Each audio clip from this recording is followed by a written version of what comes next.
Hello guys, welcome you to the government jobs library YouTube channel. ये मूल विधि का part 2 है। इससे पहले का पार्ट 1 हमने अपलोड कर दिया है। अगर आपने वो नहीं देखा है तो जाकर देखिए, उसका लिंक हमने डिस्क्रिप्शन में दिया हुआ है। और साथ ही साथ हमारे चैनल को सब्सक्राइब करें ताकि आपसे कोई भी इंपॉर्टेंट अपडेट मिस ना हो। फ्रेंड्स, मूल विधि और कॉन्स्टिट्यूशन यूपीएसआई के लिए एक बहुत इंपॉर्टेंट रोल प्ले करने वाले हैं, जिसमें से 24-25 नंबर के पूछे जाने वाले हैं, जिसमें से आधे से ज़्यादा मूल विधि आएगी। तो अगर आपने अभी भी हमारे चैनल को सब्सक्राइब नहीं किया है तो ज़रूर करें, साथ ही साथ घंटे के बेल आइकन को दबा दें। और फ्रेंड्स, ये जो मैं मूल विधि इसमें बता रहा हूँ, ये पॉइंट टू पॉइंट नोट्स हैं। इन्हें आप चाहें तो लिख सकते हैं, पर इनको लिखना इतना ज़रूरी नहीं है। आप सिर्फ कान में लीड लगाकर इन्हें सुने। और अगर आप ऐसा करते हैं तो डेफिनेटली मानकर चलिए, अगर आप कोई ऑनलाइन टेस्ट भी देते हैं मूल विधि से रिलेटेड, तो आप वहाँ में 20 से 17-18 नंबर तक सिर्फ इस वीडियो को सुनकर ला सकते हैं। क्योंकि हमने यहाँ पर सिर्फ इम्पोर्टेंट पॉइंट्स को ही फोकस किया है जो पेपर में पूछी जाती है। ये पुराने साल के पेपरों से ही हमने इसका एनालिसिस करके ये वीडियो बनाई है। तो चलिए ज़्यादा देर ना करते हुए वीडियो को स्टार्ट करते हैं। लास्ट टॉपिक जो था वो हमारा धारा 24 थी। तो उसमें हमने आपको बताया था कि धारा 24 जो होते हैं उसमें बेईमानी के बारे में बताया जाता है। अब बात करते हैं धारा 25। धारा 25 में क्या है? तो फ्रेंड्स, धारा 25 में जो बताया गया है वो कपट के बारे में बताया गया है। कह सकते हैं आप, कपट पूर्वक या फ्रॉडलिटी। ठीक है ना फ्रेंड्स? तो अगर आपसे कोई पूछता है धारा 25 में किसका विवरण है, तो कपट का। तो अगर इसमें क्या पूछा गया है, तो इसमें कपट की जो डेफिनेशन है वो धारा 25 में दी गई है। कपट को आप किस तरीके से परिभाषित कर सकते हैं कि यदि कोई व्यक्ति किसी बात को कपट करने के आशय से करता है, ठीक है ना फ्रेंड्स, तो यह कहा जाता है कि वह कपट पूर्वक किया गया है। इसे कपट पूर्वक, ठीक है फ्रेंड्स, ये इसमें आती है और इंग्लिश में इसे बोलते हैं फ्रॉडलिनेटली। ठीक है फ्रेंड्स, ये तो होगी धारा 25। फ्रेंड्स, जितना मैं आपको बता रहा हूँ सिर्फ आप उतना कीजिए, उसके अलावा एक्स्ट्रा मत कीजिए। और ये आप, क्योंकि ये वीडियो ज़्यादा तो है नहीं, मुश्किल से 10-15 मिनट की वीडियो और कम ही की है। आप इनसे रिलेटेड क्वेश्चन करके देखिएगा, आपको क्वेश्चन इन्हीं पॉइंट्स पर दिखाई देंगे, जहाँ भी दिखाई देंगे।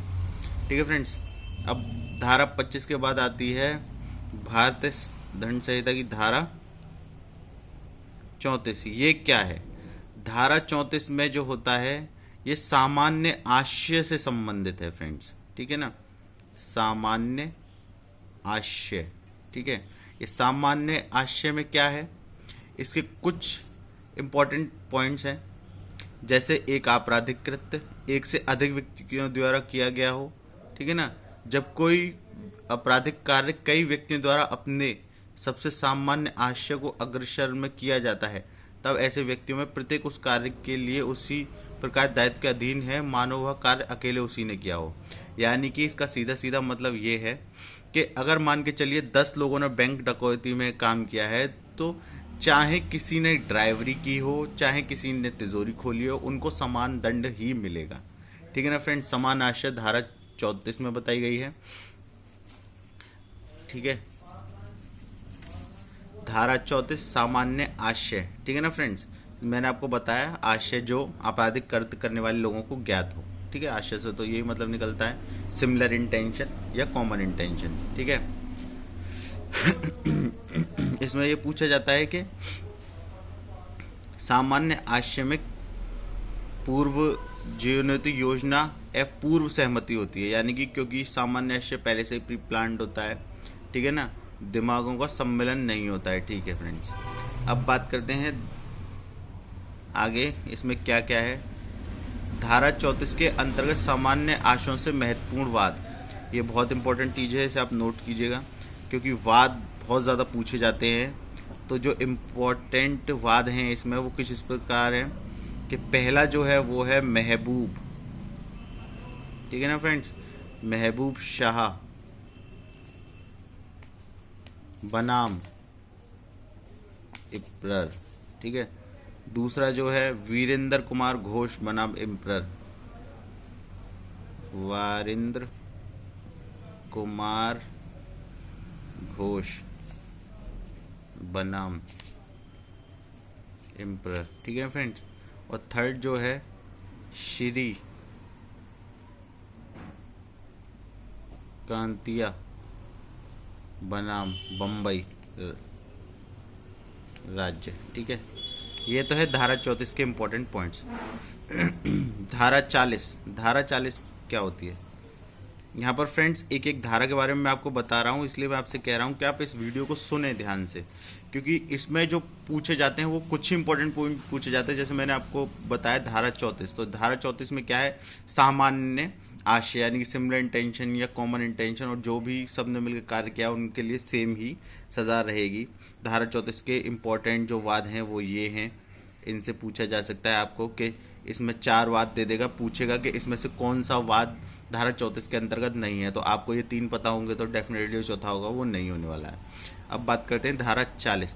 तो धारा 40 में अपराध का वर्णन, अपराध के बारे में वर्णन किया गया है। ठीक है फ्रेंड्स, देखिए फ्रेंड्स, दरअसल ये जो आईपीसी है ये है क्या के बारे में वर्णन किया गया है। ठीक है, दरअसल जो आईपीसी है वो आपको बताता है कि इन्होंने दंड किया है, और जो उसके बाद जो सीपीसी और आरपीसी ये प्रक्रिया है, मतलब उसमें प्रावधान है। यानी कि आईपीसी तो दंड की प्रक्रिया, और उसमें जो ये सीआरपीसी है और ये कॉमन सिविल प्रोसीजर कोड है, इनमें इनका प्रावधान दिया गया कि अगर ये इन्होंने क्राइम किया है तो इसके लिए ये सज़ा है, ये क्राइम किया गया है तो ये सज़ा है।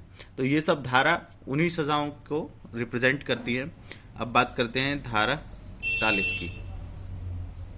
धारा 41 में, धारा 41 के अनुसार विशेष विधि, विशेष विधि। ठीक है, धारा 41 में क्या है? विशेष विधि। ये विधि जो विशिष्ट विषय पर लागू हो, यानी कि किसी स्पेशल केस में लागू होती है, वो धारा 41 के अंतर्गत आती है। ठीक है, धारा 42 ये क्या है? स्थानीय विधि, स्थानीय विधि।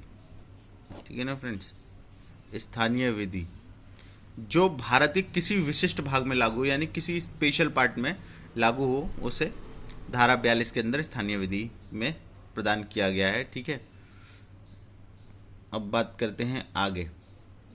तो यहाँ पर फ्रेंड्स जो लॉर्ड कॉक थे, उनके जो उन्होंने कहा है, उन्होंने ये कहा है कि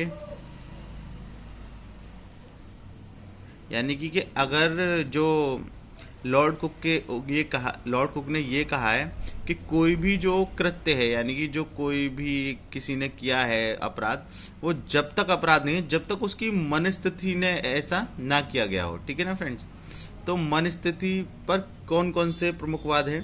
पहली बात तो ये, आपको इनका नाम याद होना चाहिए। इनका नाम क्या है? Lord Coke. ठीक है friends, Lord Coke, Lord Coke, Lord Coke,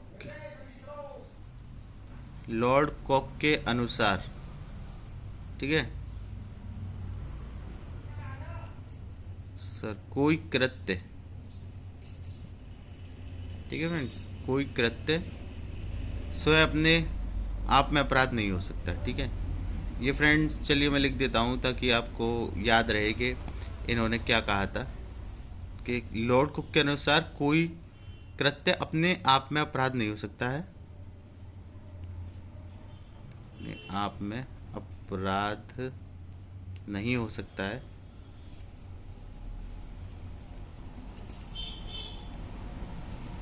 ठीक है फ्रेंड्स, जब तक वह आपराधिक मन स्थिति से ना किया गया हो, यानी कि प्री डिफाइंड ना हो, जब तक वह आपराधिक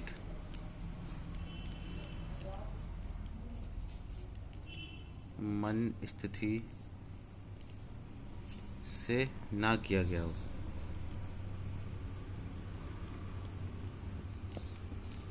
ठीक है फ्रेंड्स, ये किसने कहा है? ये लॉर्ड कुक ने। ये इम्पोर्टेंट है, आप इसको याद रखिएगा। ठीक है फ्रेंड्स, अब चलते हैं आगे। इसमें जो प्रमुखवाद हैं, ठीक है, जो इसमें प्रमुखवाद हैं उन पे एक बार नज़र मार लेते हैं, इनके क्या प्रमुखवाद हैं। तो जो इसमें मन स्थिति पर प्रमुखवाद हैं वो कुछ इस तरीके से हैं। मन स्थिति।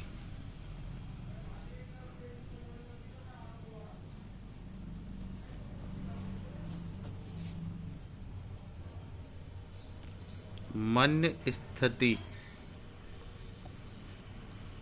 मन स्थिति पर प्रमुखवाद है। ठीक है फ्रेंड्स, मन स्थिति पर प्रमुखवाद है। मन स्थिति पर प्रमुखवाद क्या है? जो पहला है आर बनाम प्रिंस।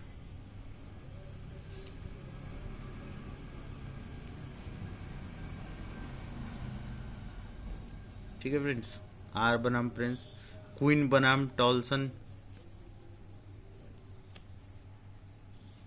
ये जो पॉइंट हैं इन्हें आप चाहें तो लिख सकते हैं या फिर आप सिर्फ वीडियो देखें। अगर आपने ये वीडियो एक दो बार देख ली तो आप आसानी से इनको कवर कर लेंगे। क्वीन बनाम टॉल्सन, ठीक है।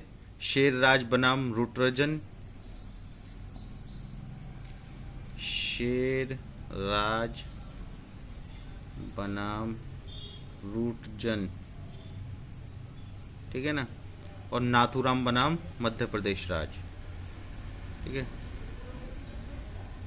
नाथूराम बनाम मध्य प्रदेश राज्य, ठीक है।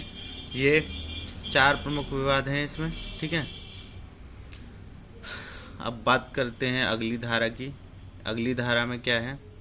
अगली धारा है धारा 52 यानी कि 52। ये क्या है? इसमें सद्भाव पूर्वक शब्द को परिभाषित किया गया है। किस शब्द को? सद्भाव पूर्वक को परिभाषित किया गया है। तो सद्भाव पूर्वक क्या है?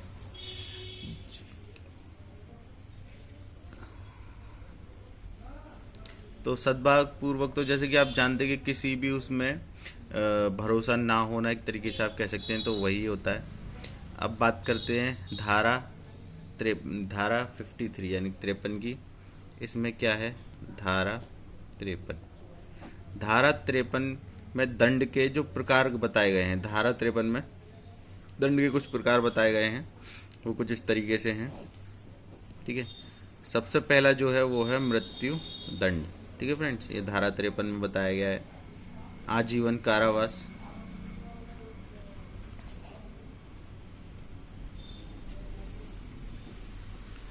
कारावास जो 2 प्रकार का है, अर्थात